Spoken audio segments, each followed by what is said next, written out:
Welcome to Pam and the Purple Couch podcast, hosted by Pamela Furr, with our co-hosts Dr. Manny Rodriguez, Missy Owen, and Loki DePristo. Together, we're going to dive deep into topics such as education, neurodiversity, autism, and applied behavioral analysis. Remember to click subscribe today so you don't miss out on any future episodes.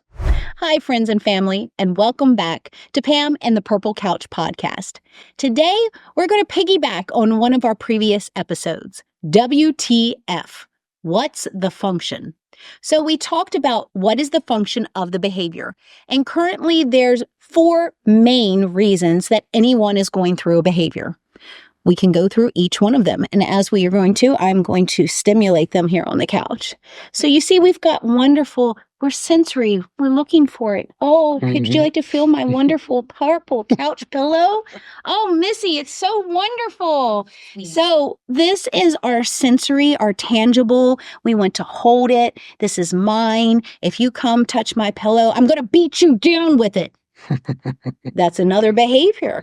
So what does that behavior consist of, Manny? Don't touch my pillow. This is my pillow. Nobody else can have my pillow but me. Yep. So we got a couple of things, right? We got sensory for sure, because they want that. They also, it's access to something that they really want, and they're going to make sure you don't get it. So we call it a fifth function, which is control, which is a combination of 2 or more of the other functions. For those of you that are not watching the video, Pam just sat here and totally pointed at me. I am a control freak. And yes, as we sat here and we were talking about what's the function of the behavior, for me, control, and again, we're talking about, it's multiple disciplines here.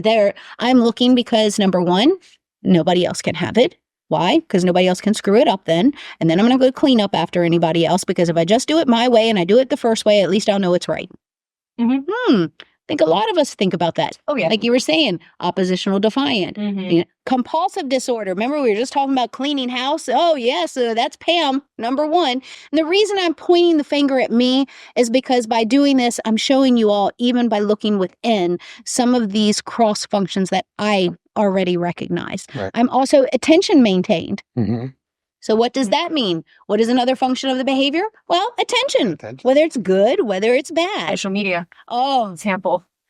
Ooh. Great attention. So we've all seen some of those reels on social media that we just like double take. Did I really just see that?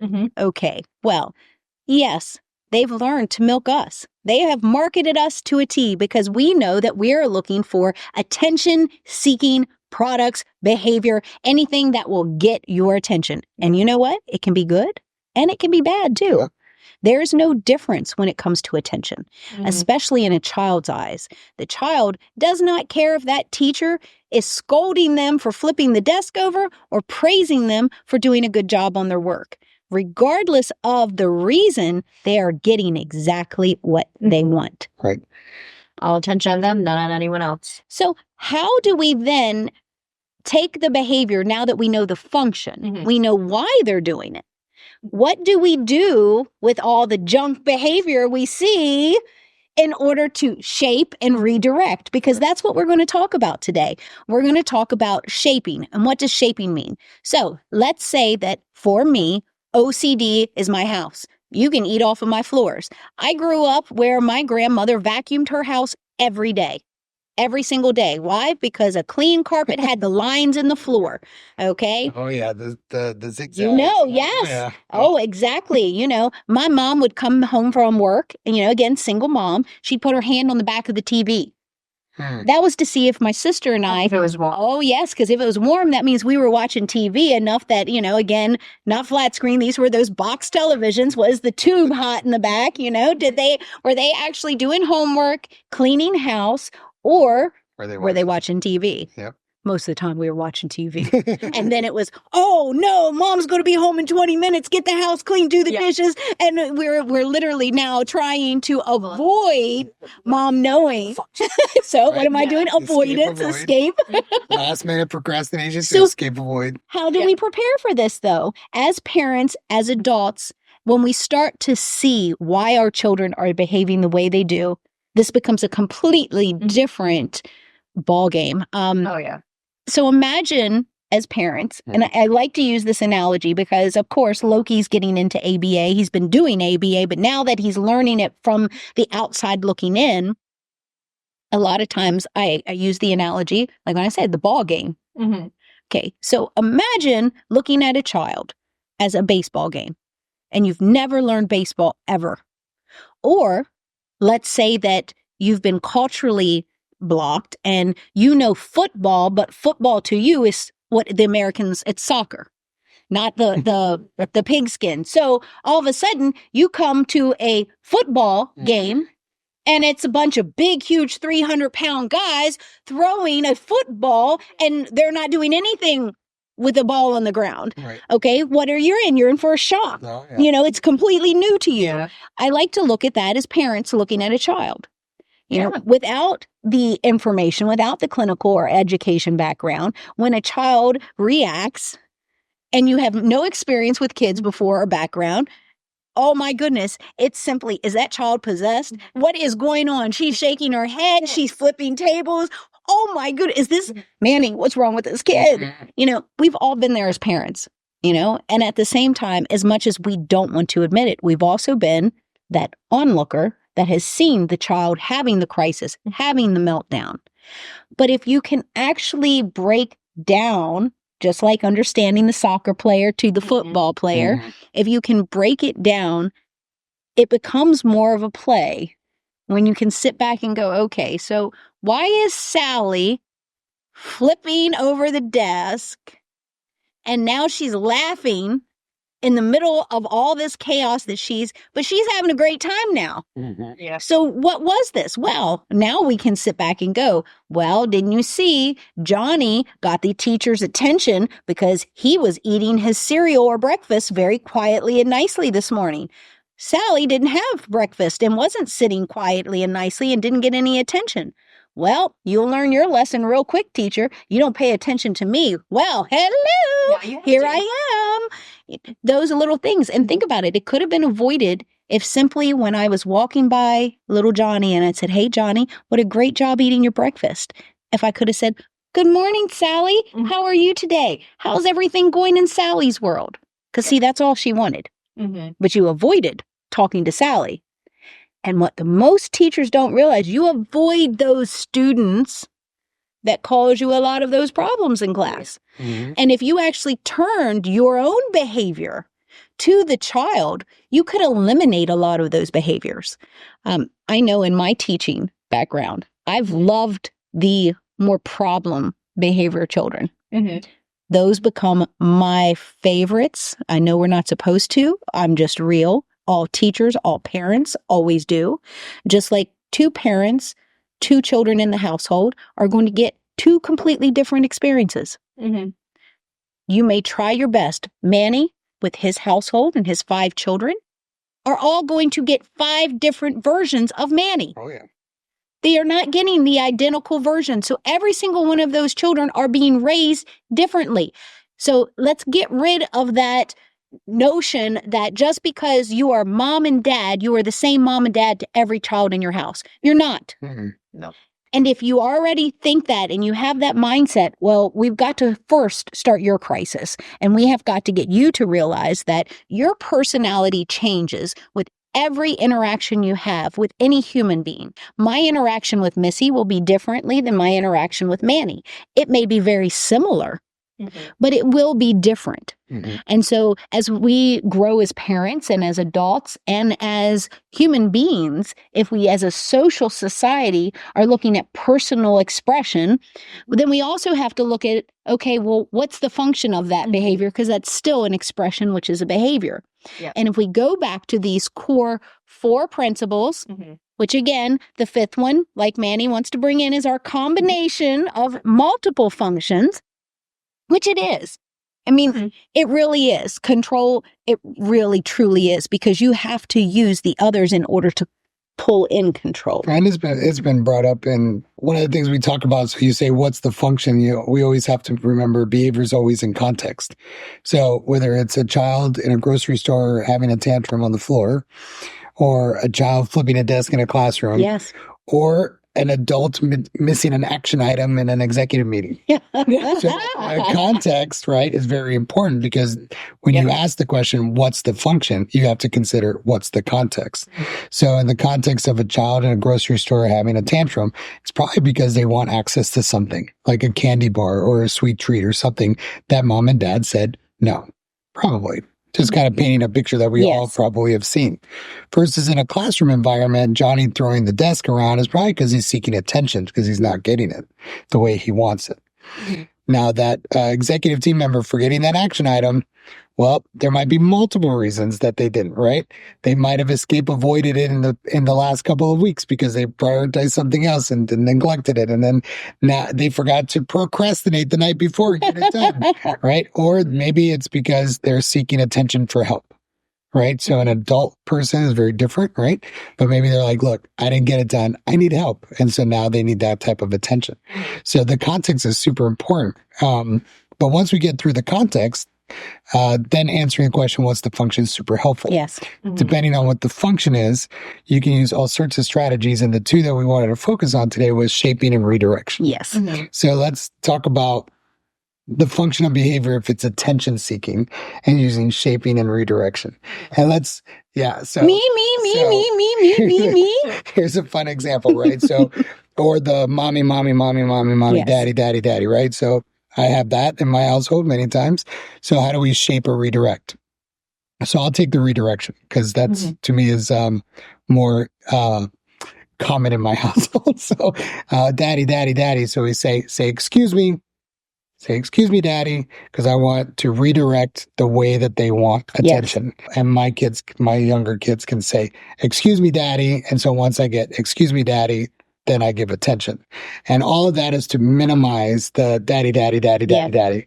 I wish I would have done that with Aiden. So the 10-year-old still does it. Well, I want to take a moment though, because just like I wish I had. Okay, so let's change that, Manny. Yeah. All right. So again, we're going to talk about our words carry power with us and everything that we do. So I wish I would have. Instead of I wish I would have, I'm glad now that I have the knowledge that with Junior, I can do it. I can do this. Sure. Because we do that. There is no manual. There is no handbook, and every child is different. So in a previous episode, I had mentioned I went old school, Dr. Spock book. Yeah. When I was pregnant, it was a completely different knowledge set. Again, it goes from what your parents learned, your grandparents learned, to now taking a moment to stop being so hard on us as parents. Okay. Good point. Let me be the first one to tell you all, thank you for tuning in. Thank you for taking the time to educate yourself to be a better version of you. We are all doing this, not just to help our kids, but to help us be, and I don't want to say even a better version, because we're all learning, every single one of us. Knowledge is power. And as we share experiences and we share our situations, I don't want us to look at the version of our current self as being bad or less than. Just like our kids, just because we don't understand the situation that we're dealing with doesn't make it less than or make it wrong. It just made it, I did the best I could with what I knew at that time. Right. Now, look at what I'm doing. Yeah. Same thing with Manny. We all of us have experienced that child that's a Veruca Salt. I need, but what about me? But what about me and mommy and daddy and daddy and daddy and daddy and daddy and daddy and mommy and mommy. In the 80s, we had a commercial that was Calgon, take me away. Okay. That's where this came from. So how Manny has shaped that behavior. And that's one of the things that we're talking about right now. And he's mentioned that he wished he had that knowledge with his first child. Well, again, we have no manual. So the first children learn, same as mom and dad, they're growing with you. So now here you are on the podcast, and we're going to give you real life experiences on how to shape that mommy, daddy. Manny's used a redirection technique, and the redirection technique is using the word excuse me. Why? Because you've broken the mommy, daddy with excuse me, daddy. Excuse me, mommy, because it means that I actually have something to say and I'm asking for you to take a moment to pay attention to me. That's so complex, but we make it seem so small. But there's so much power in something so tiny like that. Well, you just redirected my language, right? Yeah, You just did exactly. that, right? Very So good. I said one thing, and then you're like, well, let's change that. Let's reframe that. And that's adults talking as adults, right? So we can use redirection. The power of redirection is simply to understand what is it that you would prefer, what behavior do you want to see versus what you are getting, and then redirect it to that. The key to redirection, though, is you have to know that the learner, the child, the adult, whatever, has that repertoire already. Because if you try to redirect them to something totally new to them, they're going to look at you like, what are you talking about? They'll use the other WTF. They won't know what you're talking about. So in my case with my child, I knew that Junior knows how to say, excuse me, daddy. You knew that I would understand the redirection you just applied. Absolutely. So when we know that redirection is tricky, I'm going to toss it over to Missy, because when redirection is tricky because they don't have that skill, we use shaping. Yeah. So in actually the example you gave, so what you could do if, let's say your kiddo didn't have that language for the excuse me, daddy. So at first we're going to teach it. Excuse. Base. Daddy. Ignoring. Excuse. Yeah, what's up, bud? Because we got one of the words now. It's okay. Excuse me. Daddy. Excuse me. Oh yeah, what do you want, bud? And so that's what's shaping, is that we start with small steps to get us to that end goal. And once we master step 1, we're on step 2.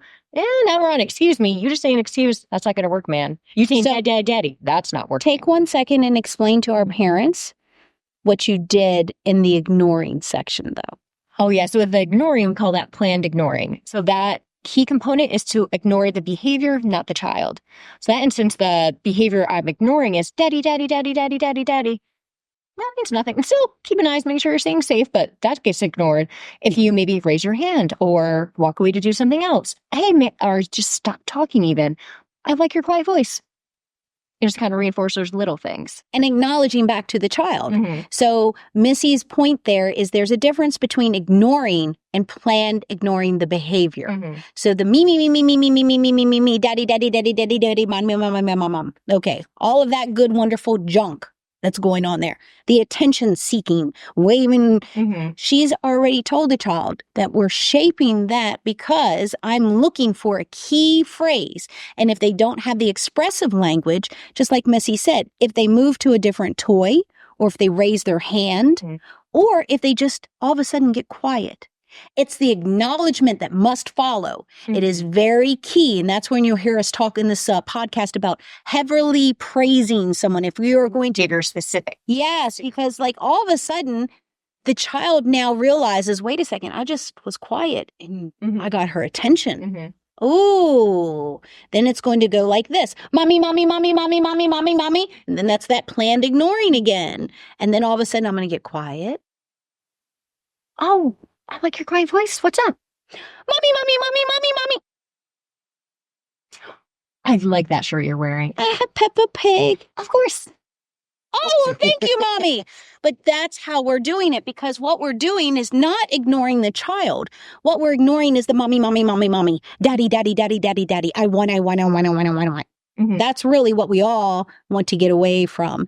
So again, we just want to make sure that planned ignoring doesn't go too far. Yeah. And that's why I'm here on the couch, because clinicians are trained in this behavior. They're trained on how to handle children and how to shape, how to redirect. But as moms and dads and caregivers out there, we don't have the years of experience. So what we have to do is still remember child first.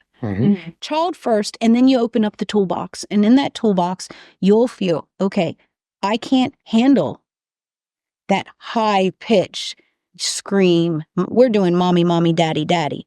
We've all been there with the terror. Doesn't have to be a female child. I've had little boys that have come in with such a high vibrato and they hit that, and it's just that I'm not happy. And so for them, every time they're not happy, you get that high-pitched scream. So that will go into where Manny's talking about, where we can't redirect, because what have we given them so that they can be redirected? What knowledge do they have? What platform do they have? So that could be Hey, I haven't learned anything else. So do you know what you see from a child who has no other toolbox? It goes from that high-pitched screaming to the next thing. Here come the blocks. Here come the pillows. They're chucking those pillows. They're chucking those blocks because my scream didn't work. So I'm doubling down. Yes. Now, what happens in those type of situations, Missy? So that is getting into what we call extinction and extinction burst. So technically an extinction is when a behavior that was reinforced is no longer reinforced. So our common example is going to be the vending machine, which we may have talked about this in the previous episode, but if not, here it is again, quick summary. So we go up to a vending machine, put in your $1, hit the button, get the soda. Put in the $1, hit the button, get your soda. So what happens when you put in your $1, you hit the button, nothing comes out. Start hitting the button again. That didn't work. Shake it. Oh, cool. I got my soda. Yes, I won. Next time I go to the vending machine, I put in my $1, I hit the button, nothing came out again. I'm skipping the step of hitting the button. I'm just going to start shaking face like that. So that's kind of always upping the ante to find a new behavior that gets those needs met. So when you're in that extinction burst, you want to make sure do not reinforce these new behaviors unless it's that desired behavior you want to see. Okay, But so at the same time, you got to teach it. let's play this out. We're talking about mommy, daddy, because all of our listeners right now can all ring into the mommy, daddy. So former behavior without watching the wonderful podcast would be to hand the child the iPad. Daddy. Here's my phone. Mommy. Oh, but here's my cell phone. Oh, it gets quiet. So what did we teach the child? We taught the child that high-pitched mommy, daddy, gives them exactly what they want. So what Missy is explaining to you is that if that is why they're mommy, daddy, and you're trying to shape that behavior, do you hand them the iPad? No. You're going to wait. And guess what's going to happen? They're going to learn the first time that when you go, excuse me, mommy, can I have the iPad? Thank you. Just like my purple cushion here. Now I'm so happy because I got exactly what I wanted. Now, tomorrow, or even 30 minutes, or 10 minutes later, once my screen time is done, and I come back to mommy, Mommy, I want the iPad, mommy. I want the iPad, mommy. Excuse me. Oh, yeah? I want the iPad. Oh, not right now, buddy, but you can have... Mommy! That's exactly what you're going to get. Yep. And that is the wonderful burst that we're all talking about. Why? Because they know old patterns, old behaviors are going to give the iPad. So you don't want to hear my loud voice. Okay, well, I'm going to double it down. I'm going to get even louder. I'm going to then start throwing things. And then this one. Here's a good one. And I do this really well because most parents are afraid when this happens. And I have to tell parents that it's okay. The worst thing that's going to happen is that they're going to pass out and they're going to have the worst headache ever. But you would not believe how many times during that crisis, when the child is pushing you to that limit, when you're ready, you're just there, you're with the iPad or the purple pillow and you're about to hand it over. Double down on your own faith. Do not give in. Hold tight. Because if you give in that moment, you've lost any ground that you've gained and you have to start all over. And that's the process, though. So you have to understand that as a parent, that this is not something that's going to change overnight. It takes time. It takes shaping. It takes shaping so that you are now getting the child conditioned. Think about this. The Olympics just happened. Manny, I want to be a 5K runner.